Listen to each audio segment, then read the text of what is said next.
প্রায় 11 মাস ধরে ফিলিস্তিনের গাজা উপত্যকায় চলছে দখলদার ইসরায়েলের হামলা। এই হামলায় এখন পর্যন্ত গাজা উপত্যকায় মৃত্যুর সংখ্যা ছাড়িয়েছে 41,000।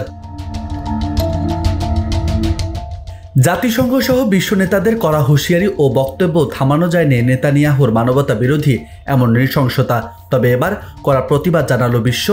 জাতিসংঘের ৭৯তম সাধারণ অধিবেশনে নেতানিয়াহুর বক্তব্য প্রত্যাখ্যান করে অধিবেশন ত্যাগ করতে দেখা গেছে অনেককেই।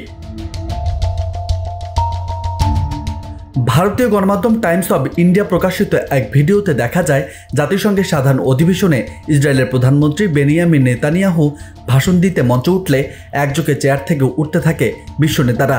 ওয়ার্কআউট ঘোষণা দিয়ে বক্তব্য শুরুর আগেই অধিবেশন কক্ষ ত্যাগ করেন তারা। এদিকে জাতিসংঘের সাধারণ অধিবেশনে বিভিন্ন দেশের প্রধানমন্ত্রীদের বক্তব্যে উঠে এসেছে ফিলিস্তিন ইস্যু। ইসরায়েলের নিন্দাও করেছেন বিভিন্ন দেশের প্রধানমন্ত্রী। দ্রুত গাজায় যুদ্ধবন্ধের তাগিদ দিয়েছে বিশ্ব নেতারা।